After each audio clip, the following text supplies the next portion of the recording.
I picked up this Atari 400 for a cheap price on eBay earlier on this year, as it was untested and just a computer with no box, power supply or joysticks. The Atari 400 overall is in very good condition with no cracks or dents. There is some dirt and a couple of stains and scuffs which should come out.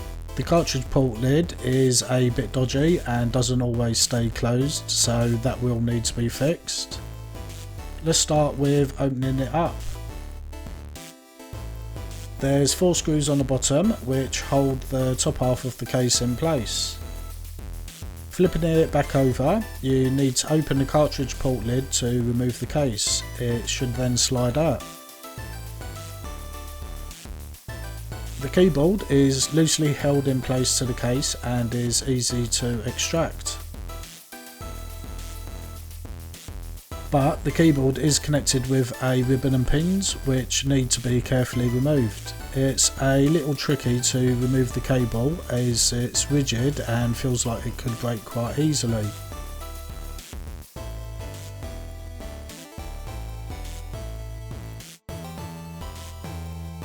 With that out of the way, I can remove the speaker, which is a simple clip to connect it to the main board. The whole lot can now be removed from the case. There's no screws holding it inside.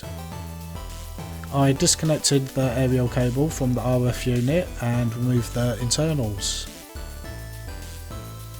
I will need to remove the aerial cable from the case in order to clean and retrobright it. It's not straightforward as the plug which connects to the TV is too large to fit through the hole. And the other end is wrapped around a ring which I need to unwind.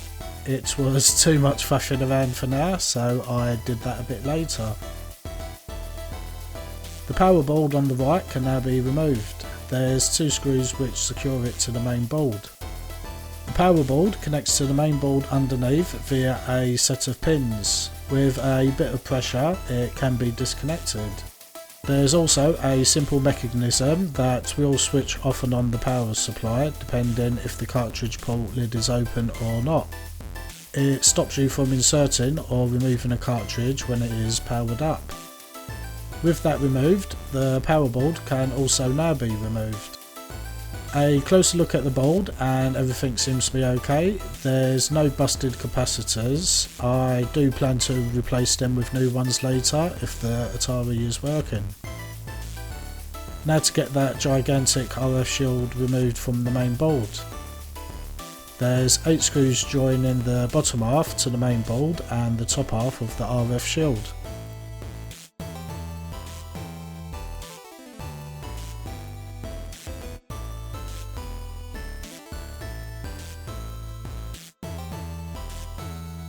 The top half can now be removed to reveal all of the main board.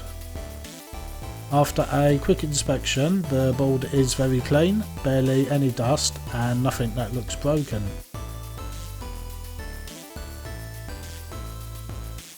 Now I need to remove the cartridge port lid from the RF shield. There's a spring on the side that I need to be careful not to go flying when I remove it. There's 2 screws inside which hold plastic mounts in place for the lid. Keeping some pressure on the spring, it thankfully doesn't go flying. And the lid is free. Now to remove the push buttons that holds and releases the lid. It's held in place with just 1 screw. For some reason the screw is a flathead and not a Phillips like every other screw. And now back to that lousy aerial lead and to get it out of the case. I didn't catch it all on camera, but I had to unwind it all from the ring and then feed it back out of the case. And now everything is disassembled and ready to clean. Starting with the top half of the case, I used some warm water and a squirt of fairy liquid to go over the case and remove any surface dirt. Then off camera I rinse it over and dry it. Now the case is a bit cleaner looking, I can properly check for stains and scuffs. There are a few which I should be able to clean up with some bicarbonate of soda and a damp toothbrush. It's doing the job, but some areas are a bit trickier as they are on the edge and I can't get good pressure on it in case of bending or cracking the case. The plastic is over 40 years old and feels brittle compared to other cases, especially on the edges.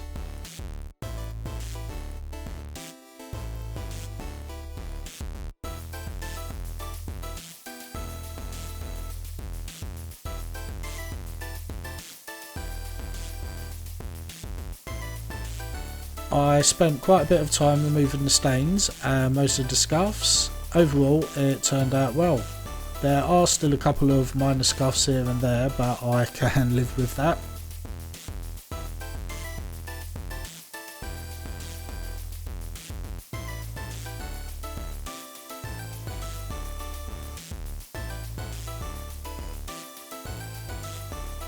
Next I get started on cleaning the bottom half of the case.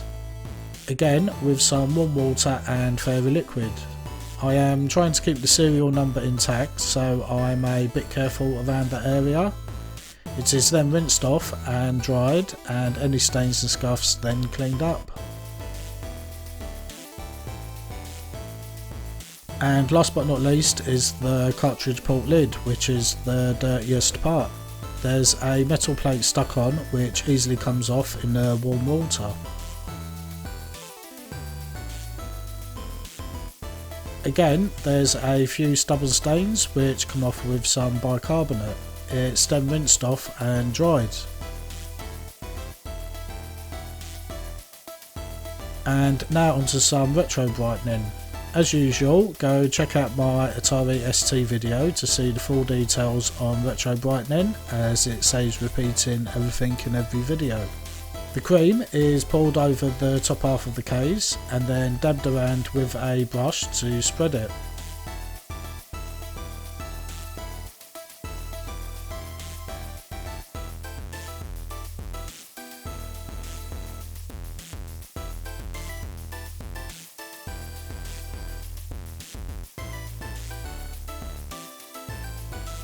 I repeat the process on the cartridge port lid, as I want these two parts to be as evenly done as possible at the same time. They are then both wrapped up in cling film and put into the retro brightening box.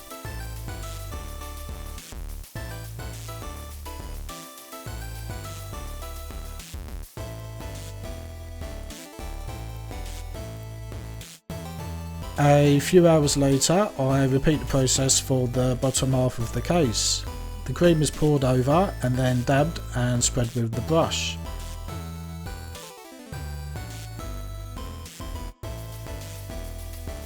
Then it's wrapped in cling film and into the retro brightening box.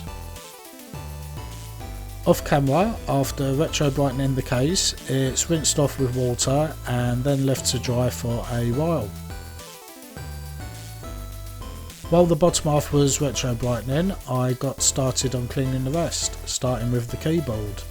Compared to removing keys, cleaning and retro brightening, then putting them back on, this was a quick task. I used some IPA and went over the keyboard with a cotton pad.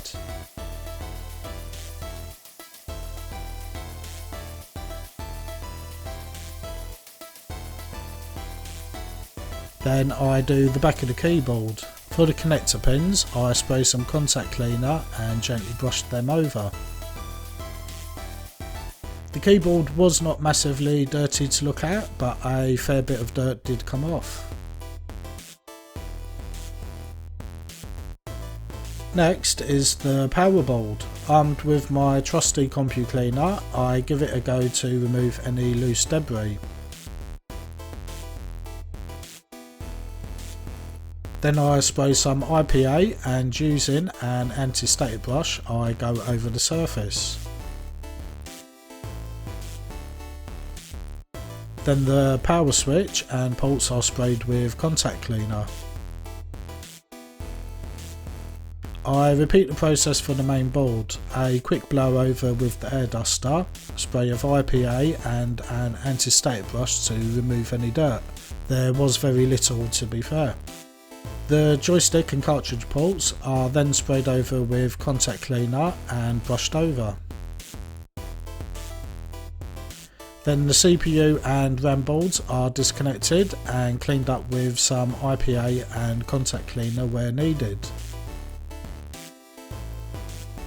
I must have forgotten to record cleaning the RF shield parts. I simply cleaned them with some IPA and cotton pad. You didn't miss much. With everything cleaned up now, I can start to put everything back together again. I start with the RF shield parts by putting the button to open the lid back on. It may need some adjusting later to ensure that it catches the lid and stays closed.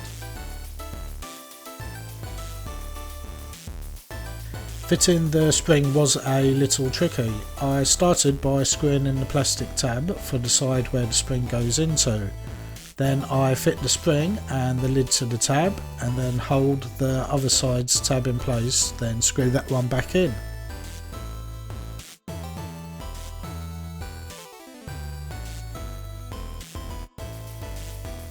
I done a quick test of the lid. It looks like it's working fine now and keeps the lid closed, so I don't need to adjust anything. The RF shield can now be fitted to the main board. The top half fits around the board, but at first it was not sitting properly, so I tried again and all was good.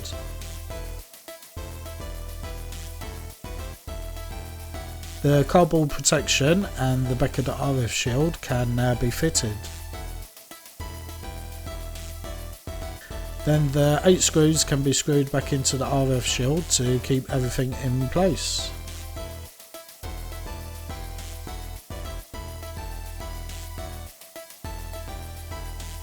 Off camera, I fed the aerial cable back into the case and added the coils back onto the ring. It was very boring, so I won't bore you with it as well. The main board can now be fitted back into the bottom of the case. There's some placeholders, so you won't be able to fit it incorrectly.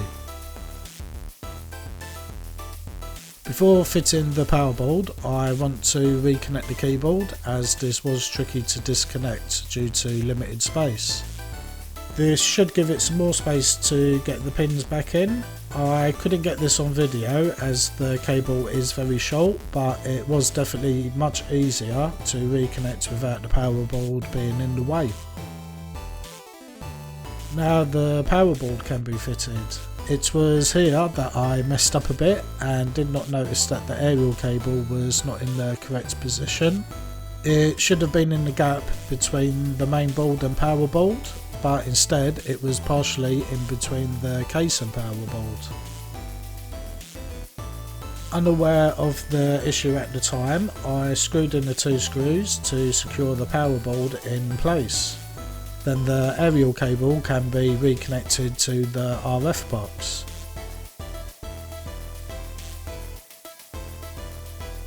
Then the lid's on-off switch was next to be fitted.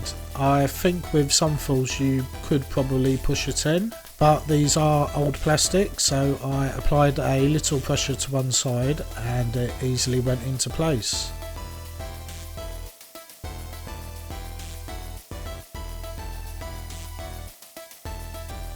It's a bit hard to see, but I fitted the speaker, which rests on some placeholders inside the case. I then attempted to fit the top half of the case. It mostly felt okay, but around the right side it did not feel right and was not making a good connection with the bottom half. So I opened it up and tried a couple of times to refit it. Something was definitely in the way.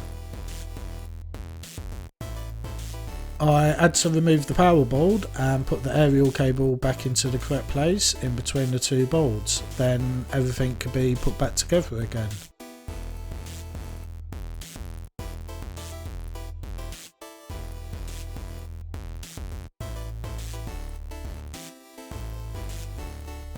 Now that the case fits fine and 4 case screws can be put back in. And we are done. So before powering on, let's remind ourselves of the before and after.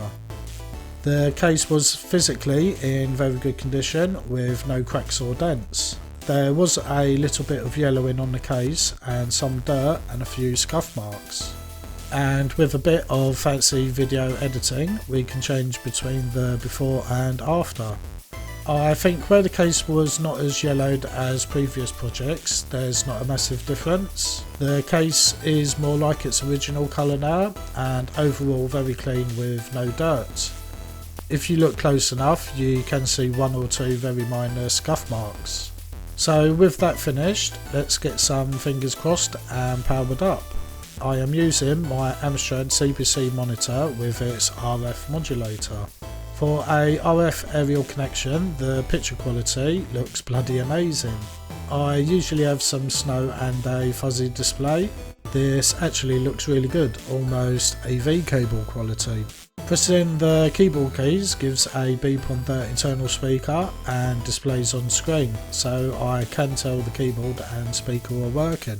I only have the basic cartridge for the Atari 400, but I can use the Atari SDrive MAX, which is a tape and disc emulator for the Atari computers, including the 400, 800 and XEGS.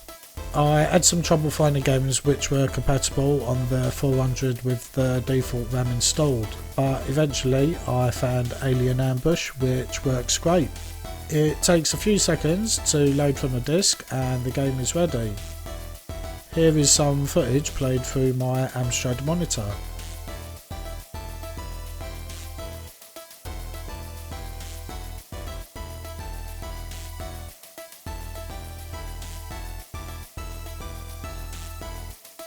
And we have some footage which is using the Amstrad RF modulator's RGB output to an OSSC, then to a capture card. It's a mess of wires but actually works.